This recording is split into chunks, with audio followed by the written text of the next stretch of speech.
আমি এসেছি বাঁকুড়া সোনামুখী শহর থেকে। আমি বাজারে ঘুরে বেড়াচ্ছিলাম যে আমার একটা বন্ধু আমাকে খবরটা দিল যে থানায় একটা গঙ্গাধর ক্যাম্প হচ্ছে, ক্যাম্পে তুমি যাবে কি চোখের ব্যাপারে? আমি বললাম যে ঠিক আছে তাহলে যাই। ওইখানে যে আমাকে বললো হ্যাঁ যে তুমি চোখ দেখাতে যাও যদি তাহলে চোখ দেখাও, এখানে নাম লেখাও। নাম লেখালাম।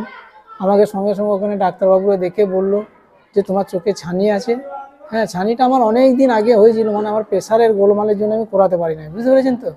হ্যাঁ, তারপরে ওইখানে ডাক্তারটা যা হয়েছে, হ্যাঁ এখন করানো যাবে যদি তুমি পুরুলিয়াতে একটা ক্যাম্প হচ্ছে, হ্যাঁ তুমি যদি সেইখানে যাবে তাহলে আজকে বেলা 2টোর মধ্যে 2টো 2:30টার মধ্যে হ্যাঁ রেডি হয়ে আপনার সঙ্গে একটা।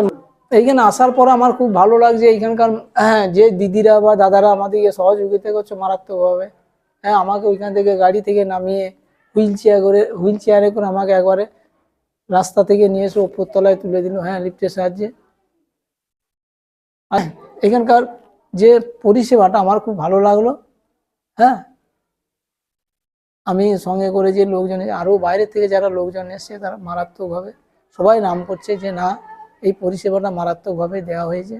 হ্যাঁ, এতে আমাদের কোনো পয়সাপাতি বা কোনো খরচা টরচা নাই, সব এখানকার যে উদ্যোক্তা সেই উনি বহন করেছে, বা কারা যে করেছে আমি কিন্তু জানি না। হ্যাঁ, আমি খবর পেয়ে থানা থেকে খবর পেয়ে থানার গাড়ি করে আমাদেরকে এখানে নিয়ে এসছে। কালকে রাত্রি আমরা এখানে নেমেছি 7:30 এরকম হবে।